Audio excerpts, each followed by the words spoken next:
जनवरी 1981 Philippines की सरकार ये डिस्कस करती है कि उनके देश में भी एक ऐसा सिनेमा घर होना चाहिए, यानी कि थिएटर, जो कि वहां का सबसे बड़ा थिएटर हो और उसमें और भी बहुत सारी सुविधा उन्होंने लाने की सोची। और वो सोच रहे थे कि ये थिएटर इसी साल बनकर तैयार हो जाए, और जिसकी वजह से उन्होंने वहां पर बहुत सारा पैसा इकट्ठा करना शुरू कर दिया। और ऐसे ही धीरे धीरे पैसा इकट्ठा होता गया और एक टाइम पर उनके पास $25 मिलियन इकट्ठा हो गए थे। लेकिन अब तक नवंबर 1981 आ चुका था और अब बहुत ही कम टाइम था उनके पास वो थिएटर बनाने के लिए। जिसके बाद सरकार ठेकेदारों को वहां पर इकट्ठा करती है और उनसे बात करती है। उन्होंने बताते हैं कि हमें 1982 के फर्स्ट वीक यानी कि जनवरी के फर्स्ट वीक में ये थिएटर पूरा कंप्लीट चाहिए, ये बनकर तैयार हो जाना चाहिए। और अब उन ठेकेदारों के पास सिर्फ 70 से 75 दिन का टाइम था। अब 70-75 दिन के अंदर उन्हें ये काम पूरा करके देना था, लेकिन ऐसा संभव नहीं हो सकता, क्योंकि आप लोग भी समझदार हैं,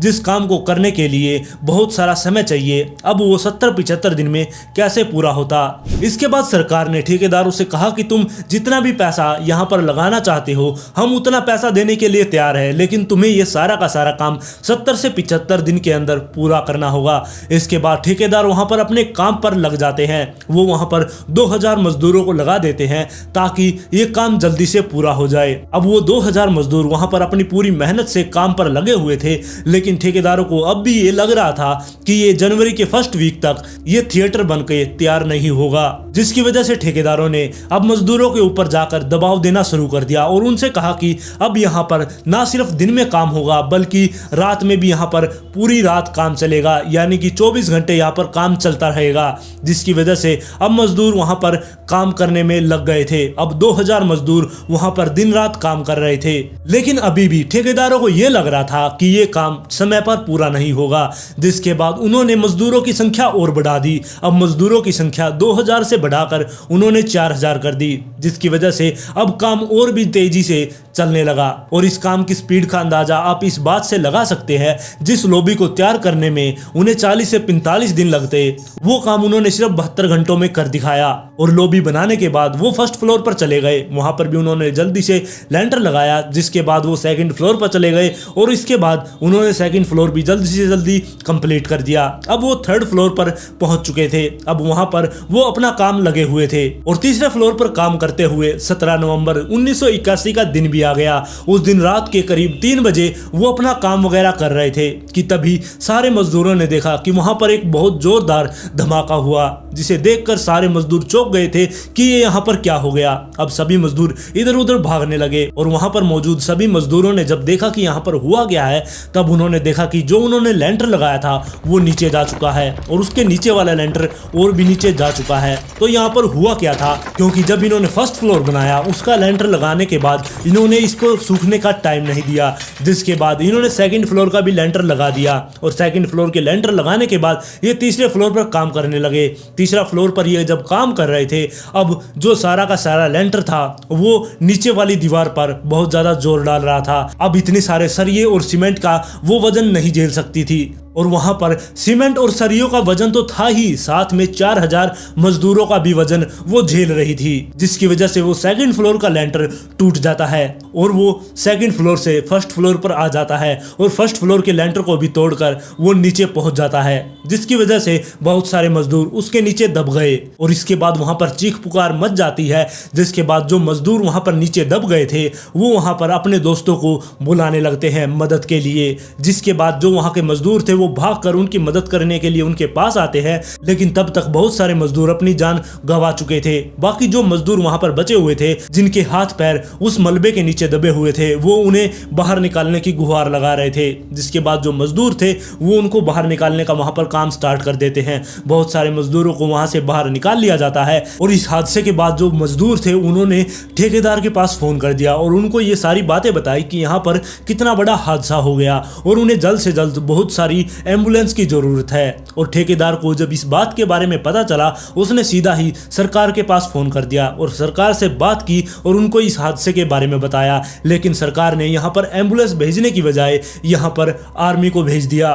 और आर्मी ने वहां पर आते ही उस पूरे की पूरी साइट को अपने कंट्रोल में ले लिया। उसको पूरी साइट को उन्होंने चारों तरफ से घेर लिया था, लेकिन उन्होंने इस चीज को इग्नोर कर दिया। वो अभी अपने साथियों पर ध्यान दे रहे थे। उन्होंने देख लिया था कि यहाँ पर एम्बुलेंस नहीं आई है बल्कि आर्मी आई है, जिसकी वजह से वो अपने जो साथी घायल हो चुके थे उनको अपने हाथों में उठाकर हॉस्पिटल की तरफ चल पड़े। लेकिन उन्हें रास्ते में ही आर्मी ने रोक लिया और उन्हें रोककर आगे नहीं बढ़ने दिया। और आप सबके मन में ये सवाल जरूर आ रहा होगा कि सरकार ने यहाँ पर आर्मी को क्यों भेजा। तो इसका जवाब ये है कि जो सरकार थी वो नहीं चाहती थी कि इस हादसे के बारे में किसी को पता चले।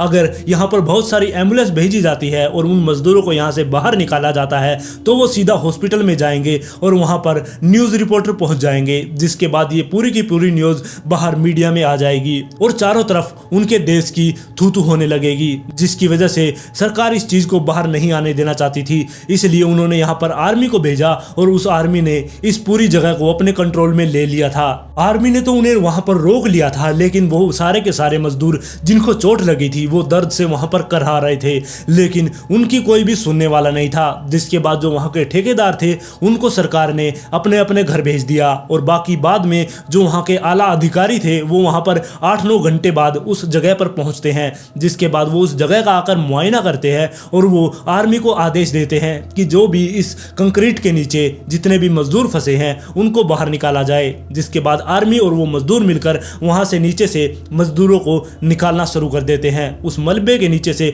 बहुत सारे मजदूरों को तब भी बाहर निकाला गया, लेकिन अभी भी बहुत सारे मजदूर उसके नीचे जिंदा फंसे हुए थे। हालांकि वहां पर जो वो सीमेंट का घोल था वो सारा का सारा सूख चुका था, जिसकी वजह से उन मजदूरों को बाहर नहीं निकाला गया और इसकी वजह से वहां पर 170 मजदूर उस सीमेंट के नीचे जाकर फंस चुके थे और उनकी वहीं पर मौत हो चुकी थी और वो पूरी तरह से सीमेंट में कवर हो गए थे। उनको निकालना बहुत ही ज़्यादा मुश्किल था। और जब यहाँ पर आला अफसर आए उसके बाद जो मजदूर थे वो सोच रहे थे कि अब सरकार उनके लिए कुछ करेगी, उनको अच्छी फैसिलिटी मिलेगी, लेकिन सरकार ने यहाँ पर सिर्फ एक हॉस्पिटल का इंतजाम किया जहाँ पर उन मजदूरों का इलाज हो और उस हॉस्पिटल में जब इन मजदूरों को लेकर जाया जाए वहाँ तक मीडिया ना पहुँच पाए, लेकिन फिर भी मीडिया वहां तक पहुंच गई। और जब उन घायल मजदूरों को हॉस्पिटल में भेज दिया जाता है, जिसके बाद सरकार के लोग वहां पर आकर उन मजदूरों से दोबारा बात करते हैं और उन ठेकेदारों को भी वहां पर दोबारा बुलाया जाता है और उनसे बातचीत शुरू की जाती है। और सरकार ने उनसे कहा कि अब हमारे पास इतना ज्यादा पैसा नहीं है कि हम दोबारा से यहाँ पर लेंटर लगवा सके, इसलिए तुम्हें जो भी यहाँ पर कंक्रीट जो जम चुकी है इसी को तोड़ना होगा और मशीनों के द्वारा इनको ही चूरे में बदलना होगा, यानी कि सीमेंट और जो क्रेशर है वो तुम्हें इनसे ही बनाना होगा। जिसके बाद वहां के मजदूर इस काम में लग जाते हैं। वो लेंटर का जो कंक्रीट वहां पर इकट्ठा हो गया था उन्हें उठाकर मशीनों में ठूसने लगे और दूसरी साइड से उनका चूरा बनकर निकलने लगा। लेकिन यहाँ पर एक अजीब बात ये भी थी कि जो मजदूर यहाँ पर दब चुके थे, जो 170 मजदूर यहाँ पर नीचे दबे हुए थे, वो भी अब सीमेंट के साथ वहां पर जम चुके थे। जिसके बाद सरकार उन मजदूरों को बाहर नहीं निकालती, जबकि उन मजदूरों को भी उस सीमेंट के साथ ही उन मशीनों के अंदर डाल दिया जाता है और दूसरी साइड से वो मशीन उनका अब चूरा बनाने वाली थी। अब जरा आप लोग सोच कर देखिए उन मजदूरों के बारे में जिनके साथी उस कंक्रीट के ढेर के नीचे दबे हुए थे, उस मलबे के नीचे जब वो मजदूर दबे हुए थे, अब उन्हीं साथियों को अब उन्हें उन छोटे छोटे चूरे में बदलना था। तब उन मजदूरों के ऊपर क्या बीत रही होगी। और दूसरी तरफ जब ये खबर मीडिया में आ गई तब सरकार ने अपना पल्ला झाड़ते हुए ये कहा कि यहाँ पर कोई भी बड़ा हादसा नहीं हुआ है, बल्कि यहाँ पर एक छोटा सा हादसा हुआ था जिसके अंदर 7-8 लोग ही घायल हुए थे और उन 7-8 लोगों का भी हमने हॉस्पिटल के अंदर इलाज करवा दिया। लेकिन जो मजदूर हॉस्पिटल तक पहुंच गए थे उन तक भी मीडिया वाले पहुंच गए थे और उनसे ये सारी बातें बाहर निकली। उन लोगों ने बताया कि वहां पर छोटा मोटा हादसा नहीं हुआ था, बल्कि वहां पर एक बहुत बड़ी दुर्घटना हुई थी और उस दुर्घटना के दौरान वहां पर 170 मजदूरों की जान भी चली गई। लेकिन सरकार को इस चीज से कोई भी फर्क नहीं पड़ने वाला था। उन्हें अभी भी बस इसी बात की जल्दी थी कि ये थिएटर जल्दी से जल्दी बनकर तैयार हो। और फिर 18 जनवरी 1982 के दिन उस थिएटर का उद्घाटन किया जाता है। 18 जनवरी तक वहां के मजदूरों ने मिलकर वहां पर इस थिएटर को तैयार कर दिया था और जितना भी फर्नीचर का काम था वो सारा का सारा कंप्लीट हो चुका था। और इसके बाद वहां पर मनीला अंतरराष्ट्रीय महोत्सव सेलिब्रेट किया जाता है और वहां पर बहुत सारे विदेशी लोग भी आए थे जो कि इस महोत्सव में हिस्सा लेने के लिए आए थे और वो सभी के सभी लोग यहाँ पर बहुत ज़्यादा इंजॉय कर रहे थे। लेकिन उन्हें इस चीज़ के बारे में नहीं पता था कि वो जिस जगह पर खड़े हैं यहाँ पर 170 लोगों ने बड़ी बेरहमी से अपनी जान गंवा दी थी। इस बात से बेखबर ये सारे के सारे लोग यहाँ पर अपना मजे कर रहे थे। ये बहुत ही खुश थे इस महोत्सव के अंदर आकर, लेकिन धीरे धीरे यहाँ पर सभी लोगों की तबीयत खराब होने लगी, क्योंकि यहाँ पर 170 मजदूरों को इनका आना यहाँ पर पसंद नहीं आया। थोड़ी देर बाद उन लोगों ने सुना कि उनके कानों में किसी की चीख पुकार की आवाजें आ रही है। वो चीख पुकार किसी और की नहीं बल्कि उन्हीं 170 मजदूरों की थी जिन्होंने यहाँ पर अपनी बेरहमी से जान गंवा दी थी। वो 170 मजदूर यहाँ पर बहुत बुरी तरह से चीख पुकार कर रहे थे, जिसकी वजह से वो सभी के सभी लोग यहाँ पर ये सोचने पर मजबूर हो गए कि यहाँ पर ये हो क्या रहा है। पहले तो उन्हें लगा कि यहाँ पर कोई गैस वगैरह लीक हो गई है जिसकी वजह से लोगों की तबीयत खराब हो रही है, लेकिन धीरे धीरे उन्हें समझ में आने लगा कि यहाँ पर चल क्या रहा है। और वहाँ पर बहुत सारे ऐसे भी लोग थे जिन्होंने ये महसूस किया कि उनके ऊपर कुछ ऐसे लिक्विड सा उनके ऊपर टपक रहा है। जब उन्होंने अपने कपड़ों पर से उस लिक्विड को उठाकर चेक किया तब उन्होंने देखा कि वो तो खून है। जी हाँ, वहाँ पर ऊपर से खून रिस रहा था, जिसे देखकर वो लोग बहुत ही ज्यादा घबरा गए थे। और इसके बाद वहाँ की सरकार एम्बुलेंस की व्यवस्था करती है और जो भी लोग वहाँ पर बीमार लग रहे थे, जिनकी तबीयत खराब थी, उन लोगों को हॉस्पिटल में ले जाया जाने लगा। और बाकी जो पीछे लोग बच गए थे, जो खुद को ठीक महसूस कर रहे थे, उन्हें अब धीरे धीरे ठंड लगना शुरू हो गई थी। उन्हें ऐसा लग रहा था कि यहाँ पर टेम्परेचर बहुत ही कम होता जा रहा है। और इन सब के अलावा वहाँ पर बहुत सारे लोग ऐसे भी थे जो जमीन पर लेटने लगे। उनका मानना था कि उन्हें ऐसा लग रहा है कि कोई बड़ा सारा पत्थर उनकी छाती पर रखा गया है, जिसकी वजह से उनके चेस्ट में दर्द होने लगा है और इसी वजह से वो जमीन पर लेटना शुरू कर देते हैं। और इसके अलावा बहुत सारे लोग ऐसे भी थे जो अपने शरीर पर खुजली कर रहे थे। उनका मानना था, उन्हें ऐसा लग रहा था कि उनके शरीर में बहुत सारी छोटी छोटी सुइयां चुभाई जा रही हैं, जिसकी वजह से उन्हें बहुत सारा दर्द हो रहा था। और ये सारी घटना को देखकर वहां के जितने भी लोग थे वो सभी के सभी थिएटर से बाहर आ जाते हैं। बाहर आने के बाद उन सभी लोगों को जो बीमार थे उनको हॉस्पिटल में भेज दिया जाता है और बाकी लोगों को घर पर भेज दिया जाता है। इसके बाद जो सरकार के लोग थे वो वहां पर मुआयना करने के लिए आते हैं और साथ में वो पैरानॉर्मल इन्वेस्टिगेटरों को भी वहां पर बुलाते हैं और उनसे आकर इस बारे में बात करते हैं। अब सरकार ने पैरानॉर्मल इन्वेस्टिगेटरों से पूछना शुरू कर दिया कि यहाँ पर ये घटना किस वजह से हुई। और जो वहाँ के पैरानॉर्मल इन्वेस्टिगेटर थे उन्होंने अब उनसे सच सच पूछा कि यहाँ पर पहले हुआ क्या था। तब सरकार ने उन्हें सच सच बताना पड़ा। उन्होंने बताया कि जब इस बिल्डिंग का निर्माण हो रहा था, इस थिएटर को जब बनाया जा रहा था, तब यहाँ पर एक बहुत बड़ा हादसा हुआ था और उस हादसे के दौरान यहाँ पर 170 मजदूरों की जान चली गई थी। तब उन पैरानॉर्मल इन्वेस्टिगेटरों ने बताया कि यहाँ पर उन्हीं 170 मजदूरों की आत्मा ने इस थिएटर पर कब्जा कर लिया है और वो इससे बाहर नहीं जाना चाहते। जिसके बाद जो सरकार थी उन्होंने फैसला किया कि हमने इसके ऊपर बहुत सारा पैसा लगा रखा है, जिसकी वजह से उन्होंने बहुत सारे प्रीस्ट को वहां पर बुलाया और उन प्रीस्ट को इस थिएटर के अंदर भेज दिया गया। वो प्रीस्ट वहां पर सुबह आए थे और उस थिएटर के अंदर वो अपना काम करना शुरू कर देते हैं, लेकिन उन्हें सुबह से शाम हो गई, जिसके बाद वो सारे के सारे प्रीस्ट एक एक करके बाहर आने लगे और वो सरकार से आकर सिर्फ यही बात कह रहे थे कि वो 170 मजदूर इस थिएटर को छोड़कर नहीं जाने वाले, उन्होंने इस जगह पर कब्जा कर लिया है। जिसके बाद प्रीस्ट की बात मानकर सरकार ने इस जगह को काफी टाइम के लिए खाली छोड़ दिया, लेकिन फिर भी बीच बीच में यहाँ पर बहुत सारे लोग शूटिंग करने के लिए आया करते।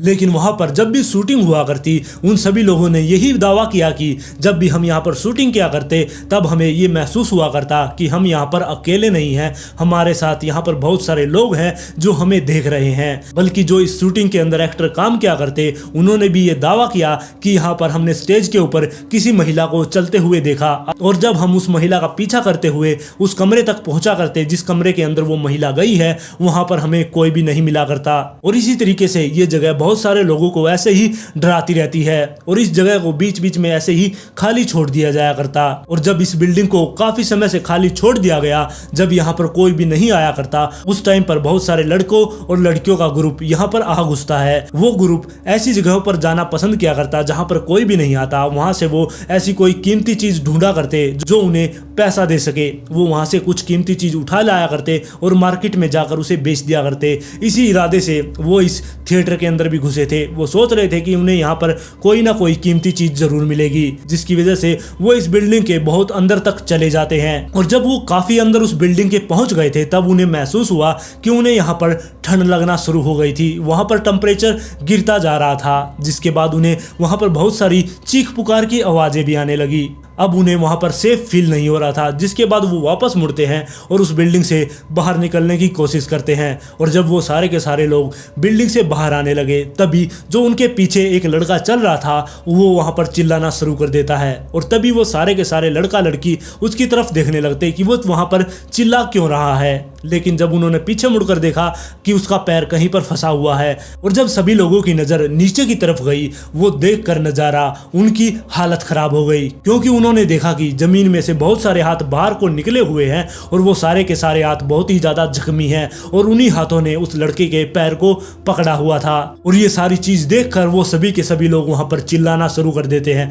और अपने लातों से उस हाथ पर, जिन हाथों ने उस लड़के के पैर को पकड़ा था, उन हाथों पर वो अपने पैर से लात मारना शुरू कर देते हैं। और जब उन हाथों ने उस लड़के के पैर को छोड़ा, वो तभी सारे के सारे बाहर की तरफ भागते हैं। उन्होंने पीछे मुड़कर वापस नहीं देखा, वो सीधे के सीधे उस बिल्डिंग से बाहर निकलते हैं और बहुत दूर तक भागते रहते हैं। जिसके बाद वो एक जगह पर जाकर रुक जाते हैं और वहां पर बैठकर वो आपस में इस बारे में डिस्कस करते हैं। और वो आपस में बात करते हुए यही सोच रहे थे कि उन्होंने जो वहां पर देखा था वो सच में था या उनके मन का कोई वहम था। लेकिन जब उन्होंने उस लड़के के पैर की तरफ देखा, तब उन्होंने देखा कि जो हाथ थे वो तो पीछे रह चुके हैं, लेकिन जो उनके साथ खून लगा हुआ था उन हाथों के ऊपर, अब वो उस लड़के की पैंट पर लगा हुआ था। और जिसे देखकर अब वो सभी के सभी लोग समझ चुके थे कि जो उन्होंने वहां पर देखा था वो सच में ही था। और इसी के बाद वो कभी भी उस थिएटर की तरफ मुड़कर दोबारा नहीं गए। जनवरी 2006 में ग्रेट मैनचेस्टर शहर के अंदर एक महिला जिसका नाम बारबरा कोम्स था, वो अपने घर में बने एक गार्डन, जो कि उसके बाहर एक छोटा सा गार्डन था, उसके अंदर कुछ काम कर रही थी। वो दोपहर के टाइम पर वहाँ पर अपने कुछ छोटे मोटे पौधे वगैरह लगाने के लिए वहाँ पर सफाई कर रही थी। उसके हाथ में एक फावड़ा था जिसे लेकर वो अब घर के अंदर पहुँचती है। उस फावड़े को तो उसने साइड में रखा। इसके बाद बारबरा किचन की तरफ जाती है। वहाँ पर सामने एक लकड़ी का बॉक्स रखा था। इस बॉक्स को बारबरा बचपन से देखती आ रही थी, क्योंकि ये बॉक्स इसके पिता केनेथ का था, जो कि 87 साल के हो चुके थे। और बचपन से ही उसके पिता इसको इस बॉक्स के पास में भटकने नहीं दिया करते। उनका कहना था कि ये एक सीक्रेट बॉक्स है, इसके अंदर उनका कोई सीक्रेट छुपा हुआ है, और इसीलिए वो बारबरा को इसके पास नहीं आने दिया करते। कई बार उसने इस बॉक्स को खोलने की कोशिश की, लेकिन इसके पिता ने हर बार इसे उससे दूर रहने के लिए कहा, जिसकी वजह से अब इसके सामने वो बॉक्स पड़ा था। इससे अब रुका नहीं गया और इसने जाके उस बॉक्स को खोलकर देख लिया। जैसे ही इसने उस बॉक्स को ओपन किया, ये एकदम से दंग रह गई थी। इसकी आंखें फटी की फटी रह गई। इसका दिल बहुत जोर जोर से धड़कने लगा था। इसको समझ नहीं आ रहा था कि ये क्या करे, क्योंकि इसके अंदर कुछ तस्वीरें थी। उन तस्वीरों को देखकर ये बहुत ज़्यादा घबरा चुकी थी। जिसके बाद ये खुद को थोड़ा शांत करती है और उन तस्वीरों को लेकर सीधे ही लिविंग रूम में पहुंचती है, जहां पर इसके पिता बैठे हुए थे। इसके पिता के सामने जाते ही इसने उन तस्वीरों को फेंक के मारा कि ये सब क्या है। उन्हें देखते ही इसके पिता का चेहरा बिल्कुल पीला पड़ चुका था। वो बहुत ज़्यादा घबरा गए थे। अब जो ये बारबरा थी, इसने अपने पिता से कहा कि मुझे ये बताए कि ये सब क्या है। वो कुछ बताता नहीं है, बल्कि बात को घुमाने लगता है। इस बात से जो ये बारबरा थी, ये बहुत ज़्यादा गुस्सा हो जाती है। इसके गुस्सा कंट्रोल नहीं हुआ और जो वो फावड़ा इसके पास में रखा था, इसने उसे उठाया और अपने पिता के सर पर वार कर दिया। वो कुछ समझ पाते उससे पहले दूसरी बार फिर बारबरा ने अपने पिता पर वार करना जारी रखा। वो बिल्कुल भी नहीं रुकी। वो जोर जोर से अपने पिता पर वार किए जा रही थी। इसके पिता के पूरे शरीर से खून निकलने लगा था। खून निकलने की वजह से इसके पिता अब धरती पर गिर जाते हैं और वो बिल्कुल बेसुध हो जाते हैं। पूरी जमीन पर चारों तरफ खून ही खून बिखरा हुआ था। जो ये बारबरा थी, ये खड़ी हुई बस एकटक अपने पिता को देख रही थी, जब तक कि उनकी आखिरी सांसें निकल नहीं गई। और इन सब के बाद जो बारबरा थी, उसके हाथ कांप रहे थे, उसका दिल जोर जोर से धड़क रहा था। वो खुद को कंट्रोल करती है कि सब कुछ ठीक है। खुद को शांत करने के बाद वो अपने रूम में जाती है, वहाँ से एक चादर उठा कर लाती है, अपने पिता पर वो डाल देती है। पिता को उस चादर के अंदर लपेट कर वो उन्हें खींचकर बाहर बगीचे की तरफ लेकर जाती है। वहां बगीचे में ले जाने के बाद उसने अब एक गड्ढा खोदना शुरू कर दिया। काफी देर तक वो वहां पर गड्ढा खोदती रहती है, जिसके बाद उसने अपने पिता को उठाकर उस गड्ढे के अंदर डाल दिया और ऊपर से उसने मिट्टी डाल दी ताकि कोई भी सबूत यहाँ पर ना मिल सके कि एक महिला ने अपने ही पिता को मार दिया। अपने पिता को दफनाने के बाद जो बारबरा थी अब घर के अंदर पहुंचती है। घर पर जाने के बाद उसने देखा कि लिविंग रूम, किचन, सब जगह खून ही खून फैला हुआ है। अब उसने अपने कांपते हुए हाथों से पोंछा उठाया और उस खून के धब्बों को साफ करना शुरू कर दिया। उसने बिल्कुल जड़ से उन खून के धब्बों को मिटा दिया था। कोई भी सबूत नहीं छोड़ा कि यहाँ पर कुछ हुआ भी है या नहीं। ये सब कुछ साफ करने के बाद वो सोफे पर जाकर बैठती है और वहां पर अपने फेस पर दोनों हाथ रख के जोर जोर से रोना शुरू कर देती है। अब रोते हुए बारबरा अपने हाथों से अपनी आंखों को साफ करती है और उसकी नजर पड़ती है सामने रखे उस मेज पर सीक्रेट बॉक्स पर। उस सीक्रेट बॉक्स के अंदर जो एक काला सच छुपा था जिसने कि एक महिला को हत्यारा बना दिया। वैसे रियलिटी में उस बॉक्स के अंदर ऐसा क्या था जिसने एक 51 साल की महिला को खून करने पर मजबूर कर दिया। इस बॉक्स के अंदर एक ऐसे अपराध की चाबी थी जिसके बारे में या तो बारबरा को पता था या फिर उसके मरे हुए पिता को।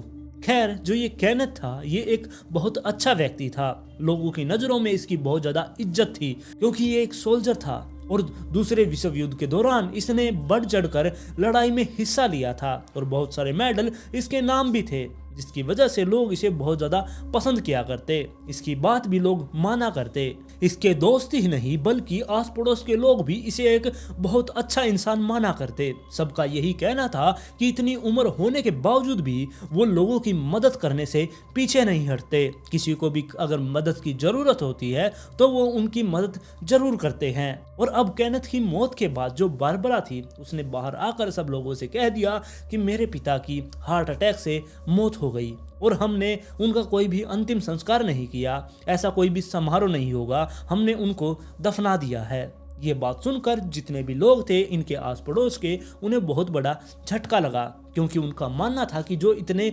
सम्मानीय व्यक्ति है, जिनकी इतनी ज्यादा इज्जत है समाज के अंदर, उस व्यक्ति की वो अंतिम विदाई नहीं देख पाएंगे। इसीलिए उनके दिल में बहुत ज्यादा दुख था। लेकिन कोई नहीं जानता था कि जो बारबरा है वो एक ऐसी भयानक सच्चाई को छुपा रही है जिसके बारे में या तो बारबरा जानती है या फिर उसका पिता जो कि अब मर चुका है।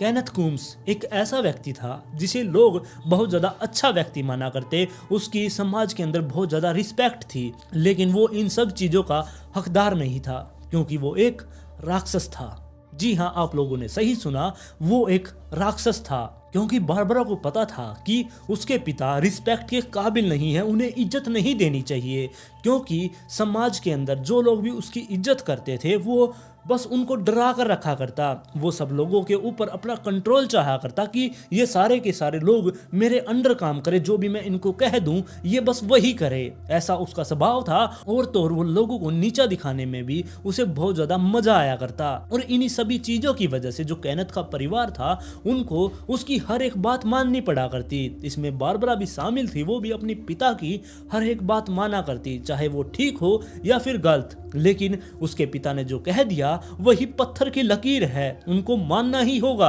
और जो बारबरा थी वो अपने पिता का हर रोज ही शिकार हुआ करती। उसके पिता या तो उसे कुछ ऐसा काम बता दिया करते जिससे कि वो कर नहीं पाया करती, या फिर उसको इतनी ज्यादा डांट लगा दिया करते जिसकी वजह से वो खुद को बहुत ज्यादा शर्मिंदा महसूस किया करती। यहाँ तक तो फिर भी ठीक था कि माता पिता अपने बच्चों को मार भी देते हैं, उन्हें कुछ कह भी देते हैं अगर वो काम ना करे। लेकिन जो ये कैथेन था ये उसे मेंटली और फिजिकली अब्यूज भी किया करता।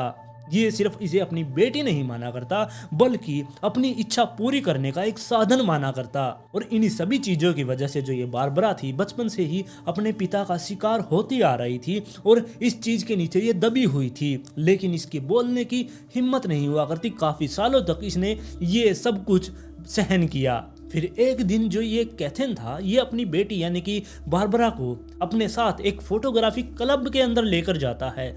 वहां पर जाने के बाद जो ये बारबरा थी, इसको वो एक कमरे में छोड़ देता है जहां पर सारे के सारे अनजान लोग थे। यहाँ पर जो बारबरा थी वो बहुत ज्यादा डरी हुई थी और तभी कैथन ने जो कुछ वहां पर अपनी बेटी से कहा वो सुनकर तो आप लोगों को विश्वास ही नहीं होगा कि ऐसा एक पिता कैसे कर सकता है। यहाँ पर कैथन ने अपनी बेटी बारबरा से कहा कि तुम अपने इनोसेंट और सेंसिटिव पार्ट इन लोगों को दिखाओ। ये बात सुनकर जो ये बारबरा थी ये बहुत ज्यादा घबरा चुकी थी, लेकिन ये कर भी क्या सकती थी, ना तो ये यहाँ से भाग सकती थी और ना ही अपने पिता को ये मना कर सकती थी, क्योंकि ये बहुत ज्यादा डर चुकी थी। इसकी पिता की बातों को इसको मानना ही पड़ा और इसी चीज से ये अपने आप पर गिल्ट फील कर रही थी। इसको बहुत ही ज्यादा गंदा महसूस हो रहा था। लेकिन फिर ऐसे ही टाइम बीतता है, जिसके बाद इसने एक व्यक्ति से शादी कर ली। शादी करने के बाद बारबरा अब सोच रही थी कि वो बहुत खुश रहेगी, अब अपने राक्षस पिता को वो छोड़ देगी। जिसके बाद वो अपने पति के साथ अलग रहने लगी, उसको बहुत सारी आज़ादी मिली। अब वो खुशी खुशी अपने पति के साथ रहा करती। और दूसरी तरफ जो ये कैनेथ था, ये अपनी पत्नी मैरी और इसके 3 बच्चों के साथ यहाँ पर अपने घर के अंदर रहा करता। कुछ टाइम के बाद जो इसकी पत्नी मैरी थी वो अपने एक बेटे को लेकर यहाँ से चली जाती है। अब कैनेथ और उसके 2 बेटे इसके साथ रहने लगे थे और 1970 के दशक में मैरी की भी मौत हो जाती है। और इसके कुछ टाइम बाद यानी कि कई सालों के बाद जो ये बारबरा थी उसकी भी अपने पति के साथ नहीं बनी, उनकी अनबन स्टार्ट हो गई और अब बारबरा ने अपने पति से तलाक ले लिया। तलाक लेने के बाद अब उसके पास फाइनेंशियल कंडीशन उसकी खराब थी, जिसके बाद उसने सोचा कि वो अपनी बेटी को लेकर जो कि 18 साल की हो चुकी थी उसको लेकर वो अपने पिता के पास वापस लौट जाएगी। बारबरा का मानना था कि जो उसके पिता है वो अब बूढ़े हो चुके हैं और उनको अब देखभाल की भी जरूरत है। अगर मैं वहां पर जाती हूँ तो उनकी देखभाल भी हो जाएगी और हमारे बीच में जो हमारे गलत रिश्ते थे उनमें भी सुधार हो जाएगा। यही सोचकर जो बारबरा थी वो अपने पिता के घर पर पहुंचती है, लेकिन वहां पर जो इसके पिता था यानी कि कैनेथ वो बिल्कुल भी नहीं बदला। वो ऐसा ही था जैसा कि वो पहले था। वो अभी भी लोगों पर अपना कंट्रोल पाना चाहता था। जो यहाँ पर ये बारबरा पहुंची, ये जो कुछ सोच कर आई थी वो सिर्फ एक इसके लिए सपना बनकर रह गया, क्योंकि ना तो यहाँ पर कैनेथ बदला था ना ही ये घर बदला था। यहाँ पर आने के बाद जो ये कैनेथ था ये दोबारा से बारबरा के साथ वही सब करना शुरू कर देता है जो इसके साथ उसने बचपन में किया था। अब वैसे तो बारबरा बड़ी हो गई थी लेकिन अभी भी वो उसे सेक्सुअल एब्यूज कर रहा था, लेकिन जो बारबरा थी वो कुछ भी नहीं कर पा रही थी। और इन सब के बाद जो बारबरा के अंदर का गुस्सा था वो गुस्से से भरने लगी थी। हर चीज के लिए अब उसके अंदर गुस्सा फूटने लगा था। वो बचपन से ही ये सारी चीजें सहती आ रही थी और इन्हीं सब का अब इसके ऊपर असर होने लगा था। ये खुद को बहुत ज्यादा गंदा फील किया करती और ना ही ये किसी बाहर के व्यक्तियों से जाकर बात कर सकती थी इस बारे में, क्योंकि लोगों की नजरों में जो इसके पिता थे वो बहुत अच्छे इंसान थे। अगर ये बाहर जाकर लोगों को इस बारे में बताएगी तो भी इस पर कोई विश्वास नहीं करेगा। और कई सालों तक चुप रहने के बाद वो दिन आता है जब बारबरा ने उस सीक्रेट बॉक्स को देखा था और उसने अपने पिता को मार डाला। तो उस सीक्रेट बॉक्स के अंदर ऐसा क्या था?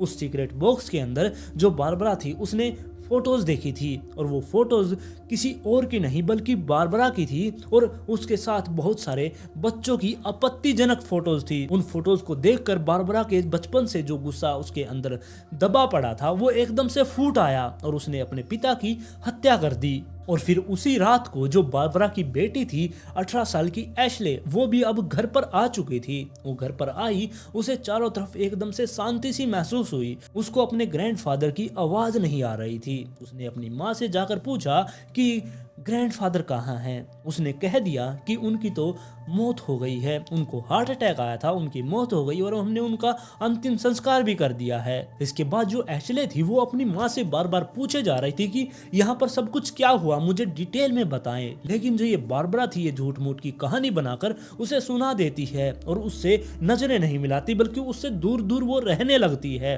और बाहर भी वो लोगों के पास जाकर यही कहानी सुना रही थी। और जब भी कोई इनका बिल्कुल क्लोज व्यक्ति इनके घर पर आता उनके सामने भी ये बहुत ज़्यादा दुख व्यक्त करती, लेकिन किसी से भी ये नज़र नहीं मिलाती, उनसे बस दूरी बनाए रखती। अगर कोई उससे सवाल पूछ लेगा तो वो उसका क्या जवाब देगी, यही सोचकर वो उन लोगों से दूर रहा करती। और फिर कुछ टाइम और बीतता है। फिर एक दोपहर जो इसका भाई था यानी कि माइकल, उसका फोन आता है बारबरा के पास।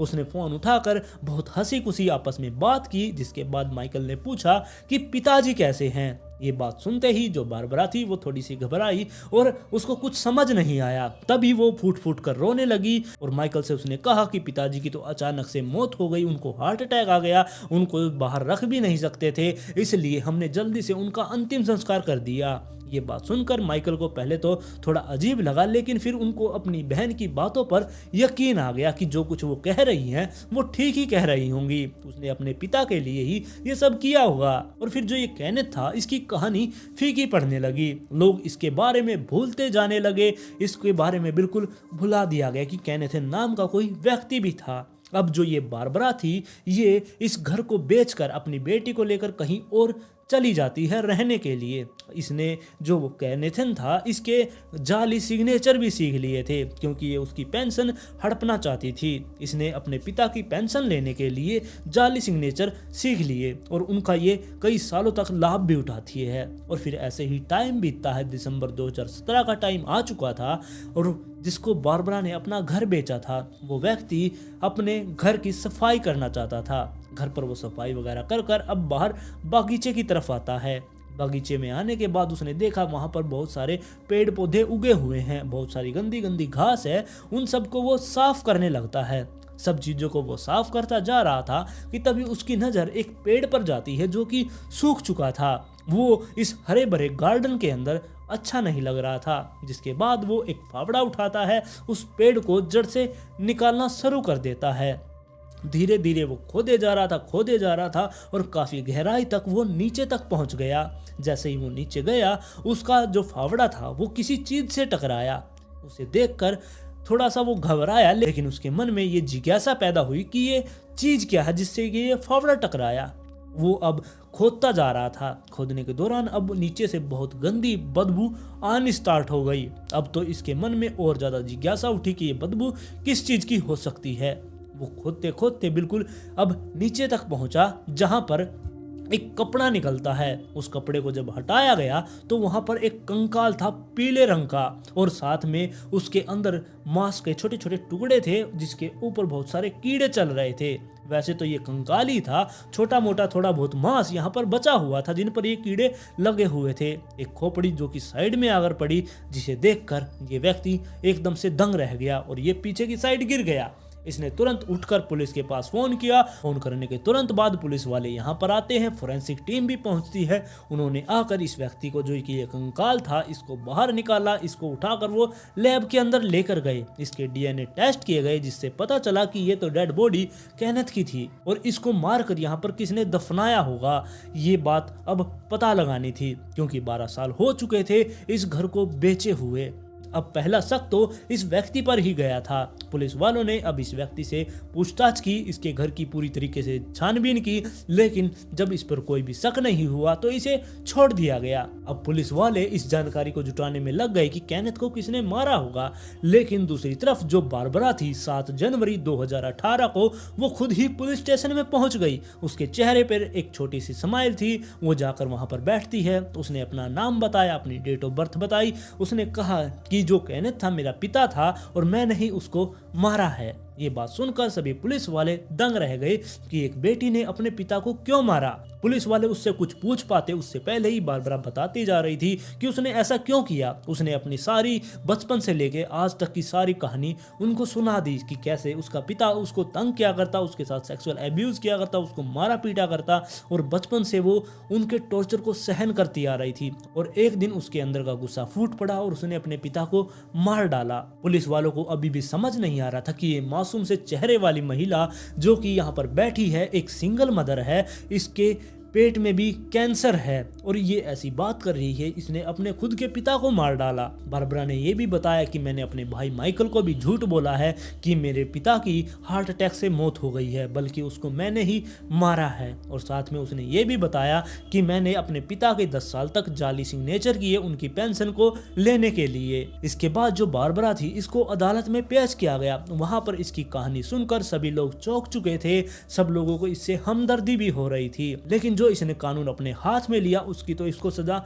मिलनी ही थी। लेकिन फिर भी अदालत ने इस पर रियायत बरती और इसको सिर्फ 9 साल की ही सजा सुनाई। बाद में कैंसर की वजह से इसकी मौत हो गई।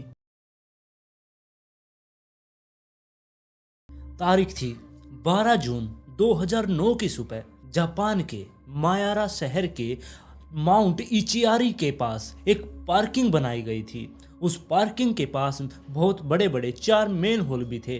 कुछ दिनों से वहां पर इतनी ज़्यादा बारिश हो रही थी कि बारिश की वजह से वो मेन होल भरे हुए थे, उनके अंदर पानी रुका हुआ था। अब जो वर्कर्स थे वो वहां पर आते हैं और इन मेन होल्स के अंदर पंप डालकर इनका पानी बाहर निकालने लगते हैं। जैसे जैसे वो पानी बाहर निकाल रहे थे कि तभी एक पंप ने अब काम करना छोड़ दिया। उसके बीच में कुछ ऐसी चीज आ रही थी जो पानी को बाहर नहीं आने दे रही थी, जिसके बाद जो ये वर्कर थे ये उस मेन होल के अंदर उतर जाते हैं। जैसे ही वो अंदर देखते हैं उनकी आंखें फटी की फटी रह गई, क्योंकि उस मेन होल के अंदर एक महिला की लाश थी जो उसके अंदर पड़ी हुई थी। अब जैसे ही उन्होंने उस लाश को देखा उन्होंने सीधा ही पुलिस वालों के पास फ़ोन कर दिया। पुलिस वाले अपनी गाड़ी उठाते हैं और सीधे ही इस जगह पर पहुंच जाते हैं। पुलिस वालों ने आकर देखा कि एक महिला है जो कि लगभग 28 साल की है। उस महिला की यहाँ पर मौत हो चुकी है, लेकिन अब ये सवाल था कि ये महिला कैसे इस मेन होल के अंदर गिरी होगी। उसके सर पर चोट भी लगी हुई थी, बहुत गहरी उसके सर पर चोट आई थी। पुलिस वालों का मानना था कि इसको मारकर इस मेन होल के अंदर डाल दिया गया होगा। और जहां पर इस महिला की लाश मिली थी ये इलाका बहुत ही एकांत में है, इसके चारों तरफ जंगल ही जंगल है और ना ही यहाँ पर कोई लोग आते जाते हैं। बस ट्रक ड्राइवर है जो अपने ट्रक लेकर इस रास्ते से गुजरते हैं और पैदल यात्री तो यहाँ पर बिल्कुल ना के बराबर ही हैं। और ना ही यहाँ पर कोई सीसीटीवी कैमरे लगे हुए हैं, जिसकी वजह से अब पुलिस वालों के सामने एक बहुत बड़ी चुनौती आने वाली थी कि इसका कत्ल कैसे हुआ होगा और ये यहाँ तक कैसे पहुंची। पुलिस वालों ने ये देखा था कि जब इस लड़की को बाहर निकाला गया था इसने नीले कलर की ड्रेस डाली हुई थी जो कि ग्लास मैन्युफैक्चरिंग कंपनी की थी। अब उस लड़की को तो पोस्टमार्टम के लिए हॉस्पिटल में भेज दिया था, लेकिन बाद में भी दोपहर तक उस नाले की सफाई चलती रही ताकि उसके अंदर और क्या क्या चीज मिल सकती है। पुलिस वाले इसलिए उसकी सफाई करवा रहे थे। दोपहर तक जब उस नाले की पूरी तरीके से सफाई हो गई उसके अंदर से एक छड़ी मिली, साथ में एक लोहे का हथौड़ा भी था और उसके पास में ही जहां पर वो सीवरेज था वहां पर एक कार की चाबी मिली और उसके ऊपर ब्राउन कलर के बालों का गुच्छा मिला। और साथ में ही वहां पर पास में झाड़ियां थी, झाड़ियों के अंदर से एक दस्ताना महिला का और एक जोड़ी जूतों की मिली जिसके ऊपर बहुत सारा खून लगा हुआ था। पुलिस वालों को अब लग रहा था कि ये सारा का सारा सामान इस महिला का हो सकता है। यहाँ पर फोन नहीं था, शायद उस व्यक्ति ने जिसने इस महिला की हत्या की है उसने हथौड़े से इस महिला की हत्या की और इसका सारा सामान लेकर वो यहाँ से भाग गया। अब पुलिस वाले अब इस महिला की जांच कर रहे थे कि ये महिला कौन है। और दूसरी तरफ जो डॉक्टर्स थे उन्होंने अब इस लड़की का पोस्टमार्टम करना शुरू कर दिया, जिसके बाद उसकी रिपोर्ट आती है। उन्होंने बताया कि जो ये महिला है इसने अपने बचाव के लिए मरने से पहले काफी संघर्ष किया था और इसको जब मारा गया हथौड़ा उस टाइम पर ये बेहोश हो चुकी थी और इसे जिंदा ही उस मेन होल के अंदर डाल दिया गया था। और लगभग 11 जून की शाम को 8 बजे के आसपास इसकी मौत हुई है। और इसकी मौत की वजह के बारे में डॉक्टरों ने बताया कि ये डूब के मरी है। अब पुलिस वालों ने इसका डीएनए लिया, जिसके बाद जो डेटाबेस था उनके पास उसके अंदर उसको मैच करने लगे और तब उन्हें पता चला कि इस लड़की का नाम ओगावा टेनेको है जो कि कुछ टाइम पहले ही लापता हो गई थी। इसकी मां ने इसकी मिसिंग रिपोर्ट पुलिस स्टेशन के अंदर दर्ज करवाई थी। ओगावा की मां ने बताया कि 10 जून को ओगावा घर से निकली थी काम पर जाने के लिए, लेकिन ना तो वो शाम को वापस लौटी और ना ही उसका फोन आया। अब पुलिस वालों ने अपनी जांच शुरू कर दी। तब उन्हें पता चला कि जो ये ओगावा थी, इसका जन्म नागाहामा शहर में हुआ था और यहीं पर ये पली बड़ी थी। बचपन से ही ये पढ़ाई में बहुत ही ज़्यादा होशियार थी। ये हमेशा अच्छे से पढ़ाई किया करती और इसे अकेला रहना पसंद था। और 2002 में जब ये 21 साल की थी, इसने ग्लास मैन्युफैक्चरिंग कंपनी के अंदर काम ज्वाइन कर लिया था। वहाँ पर ये जो इसके कुलीग्स थे, उनको, कर्मचारियों को ये काम करना सिखाया करती। अब 7 साल इसको इस कंपनी के अंदर काम करते हुए हो चुके थे, जिसकी वजह से इसने एक गाड़ी भी ली, जिस गाड़ी से ये हमेशा अपनी कंपनी में जाया करती। और ऐसे ही 10 जून को भी अपनी गाड़ी लेकर इसे कंपनी में जाना था, लेकिन उस दिन बदकिस्मती से इसकी गाड़ी खराब हो गई और अब इसे लेट भी हो रहा था। जिसके बाद इसने अपनी माँ से कहा कि मुझे कंपनी तक छोड़ दो। इसकी माँ इसे कंपनी तक छोड़ने जाती है और तब ओगावा ने अपनी माँ से कहा कि आप टेंशन मत लेना, शाम को मैं टैक्सी करके घर पर आ जाऊंगी। और जब रात में भी ओगावा घर पर नहीं पहुंची, उसे पहले तो यही लग रहा था कि उसकी बेटी काम में बिजी होगी, उसको ज़्यादा कुछ काम आ गया होगा, इसलिए वो रात को तो इतनी टेंशन नहीं लेती। लेकिन सुबह जब वो घर पर नहीं लौटती और ना ही उसका फ़ोन मिलता, तब उसकी माँ को और ज़्यादा टेंशन होती है। और अब वो ऑफिस में फ़ोन करने ही वाली थी कि तभी उसके ऑफिस से ही ओगावा की माँ के पास फ़ोन आ गया और उन्होंने कहा कि आज ओगावा ऑफिस में नहीं आई।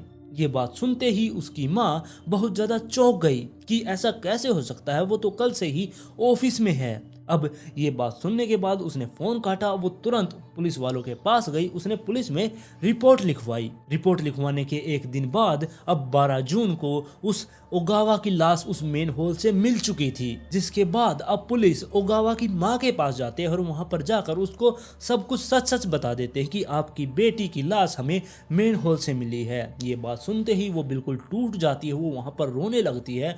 रोते रोते वो पुलिस वालों को बता रही थी कि मेरी बेटी कितनी अच्छी है, उसने एक कितनी मेहनत से इस मुकाम तक पहुंची, वो अपना सारा खर्चा खुद उठाया करती, ना ही वो किसी के साथ घूमने जाया करती, वो बस घर पर ही सारा दिन रहा करती, जब भी वो छुट्टी लिया करती। और तो और वो सिर्फ कंपनी से घर, घर से कंपनी जाया करती। उसके साथ ऐसा कैसे हो सकता है, उसको कोई नुकसान कैसे पहुंचा सकता है। पुलिस वालों को ये पता चला कि 10 जून को वो कंपनी से बाहर निकली, उस टाइम से ही वो गायब है। यानी कि 10 जून को शाम को ही वो कंपनी से बाहर निकली, वहीं पर उसके ऊपर हमला हो गया। हमला के दौरान उसको हथौड़ा मारकर बेहोश कर दिया गया, जिसके बाद उसे मेन होल के अंदर डाल दिया गया होगा। मेन होल के अंदर उसे होश आया होगा और बारिश की वजह से जो गंदा पानी उसके ऊपर आ रहा था, उसने खुद को बचाने की काफी कोशिश की, लेकिन वो अपनी जान कब तक बचा पाती। और 11 जून की रात 8 बजे तक उसने बहुत ज्यादा संघर्ष किया,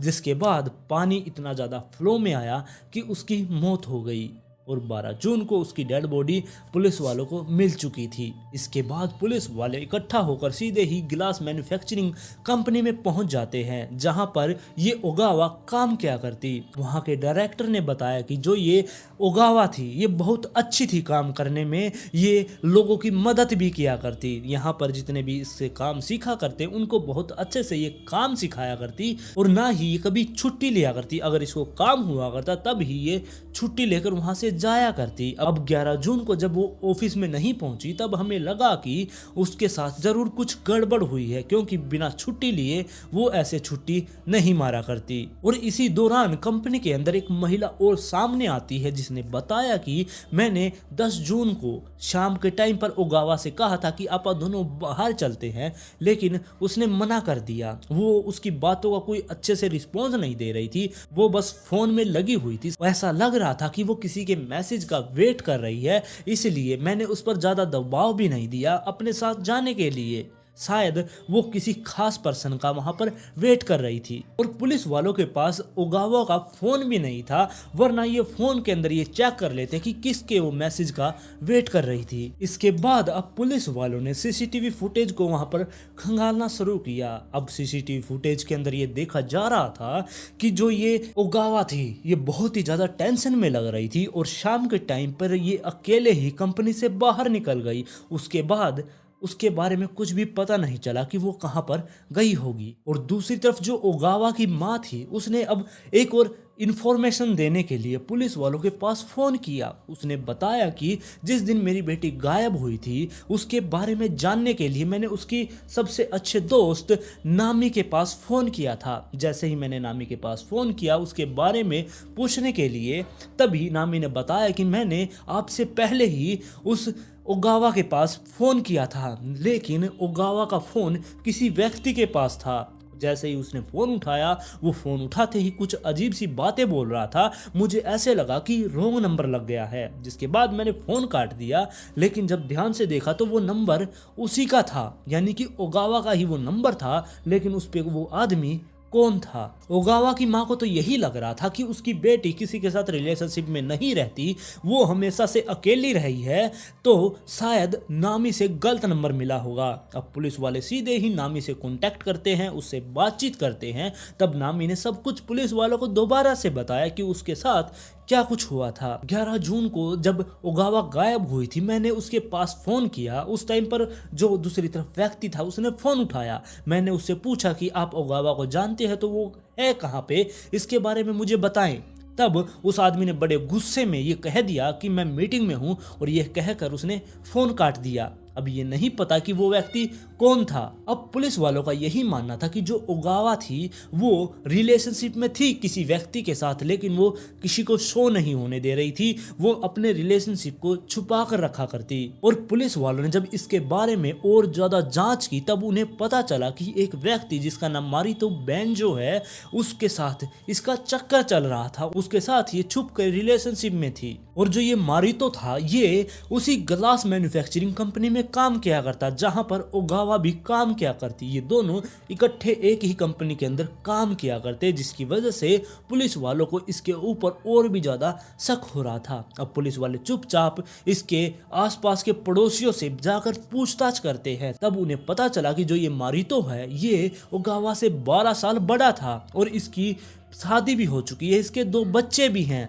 और आसपास के जो पड़ोसी थे उन्होंने बताया कि ये बहुत ही अच्छा इंसान है, अपने परिवार को टाइम देता है, हमेशा काम पर जाता है, काम से घर पर लौटता है, छुट्टियों में अपने परिवार को लेकर ये नदी पे वहाँ पर केकड़ों को पकड़ता है, वहीं पर ये पिकनिक मनाते हैं, हमेशा ये खुश रहता है और सभी लोगों से ये बहुत प्यार से बात करता है, सबको इज्जत देता है। अब पुलिस वालों को यही समझ आ रहा था कि ये अपनी पत्नी से छुपाकर उस लड़की से रिलेशनशिप में था। ये सबके सामने एक अच्छा इंसान बनने की नाटक कर रहा है, लेकिन ये ऐसा है नहीं। लेकिन जो ये घटना हुई है, उस दिन के बाद से भी ये मारितो हमेशा से अपने काम पर ऐसे ही जा रहा है। इसके जीवन में कोई भी उथल पुथल नहीं हुई, इसको कुछ भी फर्क नहीं पड़ा ओगावा के मरने से। अब पुलिस वाले इसके बारे में जाकर ओगावा की माँ से बातचीत करते हैं कि आपकी बेटी एक व्यक्ति के साथ रिलेशनशिप में थी, क्या आपको इसके बारे में कुछ पता है? तब उसकी माँ ने बिल्कुल साफ इनकार कर दिया कि मेरी बेटी ऐसा कर ही नहीं सकती, क्योंकि उसे अकेला रहना पसंद था, ना वो किसी से बात किया करती ज़्यादा, वो बिल्कुल शाय किस्म की थी। अब जब उसे पता चला ओगावा की माँ को, तब उसे बहुत बड़ा झटका भी लगा कि उसकी बेटी ने उससे इतनी बड़ी बात छिपा कर रखी।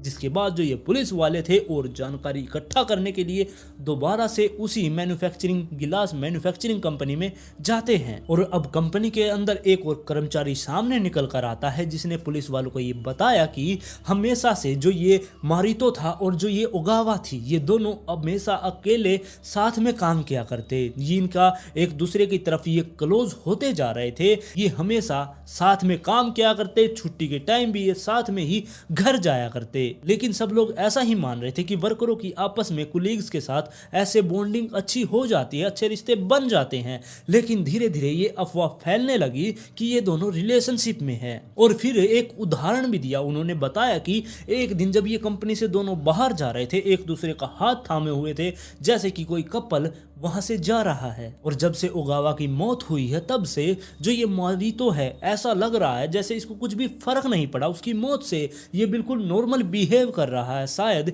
इसकी मौत के पीछे मोरितो का हाथ हो सकता है। अब पुलिस वालों के सामने एक यूना नाम की महिला भी निकलकर सामने आती है जिसने बताया कि वो ओगावा की सबसे अच्छी दोस्त थी और वो उससे हर एक चीज के बारे में हर एक बात उससे शेयर किया करती और उसने इस मोरितो और ओगावा की आपस की बात को भी शेयर किया था। उसने बताया था कि पहले मैं उसके साथ कंपनी के अंदर काम किया करती और काम करने के दौरान मेरे को उससे प्यार हो गया, लेकिन मुझे ये नहीं पता था कि उसके बच्चे भी हैं, उसकी शादी भी हो चुकी है। पहले तो मुझे यही लगा कि वो अकेला है, हम दोनों के बीच में प्यार हो गया, लेकिन वो उम्र में ज्यादा बड़ा था, लेकिन ये चीज हमारे बीच में नहीं आने वाली थी। अब जैसे ओगावा को ये पता चला कि उसकी शादी हो चुकी है तब इन दोनों के बीच में बहुत भयानक झगड़ा भी हुआ। और यूना ने ये भी बताया कि जो ये मोरितो था ये बिना बात के उसको बहुत ज्यादा बुरी तरीके से पीटा भी करता, लेकिन जल्द ही वो उससे माफी भी मांग लेता। जो ये ओगावा थी ये उसे माफ भी कर दिया करती, वो उसे पीछा छुड़वाना चाहती थी, लेकिन हर बार वो उसे माफी मांगने आता और वो उसे माफ कर दिया करती। और उसने बताया कि वो मुझसे कह रही थी कि मैं अब उससे सब कुछ खत्म कर दूंगी और मैंने उससे कहा कि तुम ध्यान से बड़े प्यार से उससे बात करना, लेकिन उससे अगले दिन ही वो गायब हो गई और 12 जून को उसकी लाश ही हमें मिली। शायद मोरितो ने ही उसको मारा है। अब पुलिस वालों के सामने सब कुछ क्लियर था, शायद उन्हें पता था कि यही उसका हत्यारा है, लेकिन मोरितो को पकड़ने से पहले उनके पास सबूत नहीं थे पक्के वाले ताकि वो उसे गिरफ्तार कर सके। और इसी दौरान जब ये ओगावा की लाश मिली थी उसके 2 दिन बाद ही जो ये मोरितो था ये अपनी कार को ठीक करवाने के लिए एक मैकेनिक के पास गया। अब उसी मैकेनिक के पास पुलिस वाले जा पहुंचे और उससे पूछताछ करते हैं। तब पूछताछ के दौरान उस मैकेनिक ने बताया कि मोरितो मेरा रेगुलर कस्टमर है, वो हमेशा से गाड़ी लेकर मेरे पास ही आता है, लेकिन उसके साथ एक महिला भी आती है जो शायद उसकी गर्लफ्रेंड है। और अब थोड़े दिन पहले ही वो मेरी दुकान पर आया था अपनी गाड़ी को लेकर, लेकिन अब की बार वो अकेला ही था, उसके साथ उसकी गर्लफ्रेंड नहीं थी। मैकेनिक ने ये बताया कि उसका साइड मिरर और पैसेंजर साइड की विंडो टूटी हुई थी, लेकिन मुझे पहले यही लग रहा था कि इसका एक्सीडेंट हुआ है। जब उसको चेक किया तो उस पर एक्सीडेंट का कोई भी निशान नहीं था। तब मैंने मोरितो से मजाक किया, क्या तुम्हारी गर्लफ्रेंड ने गुस्से में इसे ठोक दिया है, इसके ऊपर वार किया है? लेकिन वो बहुत ज़्यादा गुस्से में था, इसलिए मैंने खुद को कंट्रोल किया और उससे मजाक नहीं किया, उसकी गाड़ी ठीक करके उसे दे दी। अब पुलिस वालों ने ये अनुमान लगाया कि शायद 10 जून को शाम के टाइम पर जब ओगावा घर जा रही थी तब मोरितो ने उसे लिफ्ट दी, वो अपनी गाड़ी में उसे लेकर गया और इस सुनसान इलाके में ले जाकर इन दोनों के बीच में आपस में बहुत भयानक वाला झगड़ा हुआ, जिसकी वजह से जो ये मोरितो था इसने हथौड़ा उठाया और उसके ऊपर वार करने लगा। वो बचने के लिए बाहर की तरफ भागी, तब उस विंडो पर भी हथौड़ा लगा होगा, साथ में उसको पकड़कर जब उसके ऊपर हमला किया तब उस साइड मिरर पर भी हथौड़ा लगा होगा। उसके सर पर चोट लगने की वजह से ओगावा वहीं पर बेहोश हो गई। उसने उठाकर उसे मेन होल के अंदर डाल दिया ताकि किसी को इसके बारे में पता ही ना लगे और हथौड़ा भी उसके साथ ही फेंक दिया। गाड़ी लेकर वो सीधा ही उसको साफ सूफ करके उस मैकेनिक के पास पहुंच गया। इसके बाद पुलिस वाले सीधे ही मोरितो के पास जाते हैं, उसकी गाड़ी की तलाशी लेने लगते हैं। तब उन्हें पैसेंजर सीट पर और उसकी जो ब्रेक पेडल था उसके ऊपर खून के धब्बे मिल जाते हैं। जब उनका डीएनए टेस्ट किया गया तब वो पता चलता कि ओगावा का ही खून है, जिसके बाद अब मोरितो को अरेस्ट कर लिया जाता है। और इसी दौरान पुलिस वालों ने मोरितो की पत्नी को भी इसके बारे में बता दिया कि उसका किसी और लड़की के साथ अफेयर था, लेकिन इसके बारे में उसकी पत्नी को कुछ भी नहीं पता था। वो सोच रही थी कि उसका पति बहुत ज्यादा अच्छा इंसान है, अपने बच्चों से बहुत ज्यादा प्यार करता है और किसी और महिला की तरफ देखता भी नहीं है। और अब पुलिस वालों ने मोरितो से पूछताछ करना शुरू किया, लेकिन जो मोरितो था वो हर एक चीज से इनकार कर रहा था कि मैं ओगावा के साथ रिलेशनशिप में नहीं था, बस हम अच्छे दोस्त थे। कंपनी वाले ऐसे ही हमारे बारे में अफवाह फैला रहे थे, हमने कुछ भी नहीं कहा, हमने बस चुप्पी साधे रखी और इससे ज्यादा हमारे दोनों के बीच में कुछ भी नहीं था, हम बस दोस्त थे। और उसने बताया कि 10 जून की शाम को मैं उसे अपनी गाड़ी में बैठाकर उसे घर छोड़ने ही वाला था, लेकिन रास्ते में उसको पता नहीं क्या हुआ, वो बहुत ज़्यादा गुस्से में हुई। उसने कहा गाड़ी रोक दो। मैंने गाड़ी रोकी, वो गाड़ी से उतरकर चली गई। उसने मुझसे कुछ भी नहीं कहा और ना ही मुझे ये पता कि वहाँ से जाने के बाद उसके साथ क्या हुआ और वो कहाँ पर गई। इसके बाद पुलिस वालों ने मोरितो से पूछा कि तुम्हारी गाड़ी का ये साइड मिरर कैसे टूटा और ये विंडो कैसे टूटी। तब मोरितो ने कहा कि कोई मुझसे जलता होगा, इसीलिए उसने इस गाड़ी के ऊपर अपना गुस्सा निकाल दिया। इसके बाद पुलिस वालों ने पूछा कि जो तुम्हारी गाड़ी के अंदर ओगावा का खून आया है वो कहाँ से आया। तब उसने बताया कि वो मेरी एक अच्छी दोस्त थी, मेरे साथ गाड़ी में जाया करती, हमेशा हम दोनों साथ में जाया करते। तब एक दिन जब गाड़ी में पंचर हो गया, मैं पंचर ठीक कर रहा था, गाड़ी के टायर बदलने में उसने मेरी मदद की और उसी दौरान उसके पैर में कुछ नुकीली चीज लग गई जिसकी वजह से उसके पैर से खून आ रहा था और वही खून गाड़ी में लग गया था और वही खून आप लोगों को मिला है। और मोरितो हर एक बात पर अपना पहले से ही जवाब तैयार रख रहा था कि पुलिस वाले उससे क्या पूछेंगे और उसने क्या जवाब देना है, जिसकी वजह से अब इसकी केस में भी बहुत देरी हो रही थी क्योंकि पुलिस वालों को कोई भी सबूत नहीं मिल रहे थे, पक्के सबूत जिसने इसको देखा हो वहां पर ये कांड करते हुए। और ऐसे ही टाइम बीतता है। 4 नवंबर 2010 को इसके ऊपर अब हत्या के आरोप और साथ में बॉडी को छुपाने के आरोप लगाए गए, लेकिन इसने साफ साफ इनकार कर दिया कि मैंने तो ऐसा कुछ भी किया ही नहीं है। हर एक चीज के लिए ये मना करता जा रहा था। इसने तो ये भी कहा हम तो रिलेशनशिप में थे ही नहीं, लेकिन पुलिस वालों ने बताया कि इसकी ईमेल के डाटाबेस से ये पता चल रहा है कि ये रिलेशनशिप में थे। और 10 जून की रात को एक ट्रक ड्राइवर ने मोरितो की कार को वहीं पर उस घटना स्थल पर खड़े देखा था। वो साफ साफ तो नहीं देख पाया, लेकिन उसने अंधेरे में भी ये देखा था कि यही गाड़ी वहां पर खड़ी थी जो मोरितो के पास थी। और पुलिस वालों ने यह भी बताया कि इनका थोड़े दिन पहले ही झगड़ा हुआ था, जिसके बाद जो मोरितो था उसने जान से मारने की धमकी भी दी थी, यानी कि ओगावा की जान खतरे में थी। और साथ में ओगावा के खून के धब्बे मोरितो की कार से मिले हैं, जिसके हत्या के तुरंत बाद वो गाड़ी को ठीक कराने के लिए भी लेकर गया। इससे ये साबित होता है कि ये इसने ही कत्ल किया है। अब 2 दिसंबर 2010 को जो ये अदालत थी ये इस नतीजे पर पहुंची, बहुत सारी गहन चिंता करने के बाद उन्होंने इसे आजीवन कारावास तो नहीं दिया बल्कि 17 साल की ही सजा सुनाई। और आज की स्टोरी में बस इतना ही। आप लोग इस कहानी के बारे में अपनी राय मुझे कमेंट में जरूर दें। अगर आप इस चैनल पर पहली बार आए तो चैनल को सब्सक्राइब कर दें, वीडियो पसंद आई तो लाइक एंड शेयर जरूर करें। और जल्द ही मिलते हैं ऐसे ही एक और इंटरेस्टिंग केस के साथ।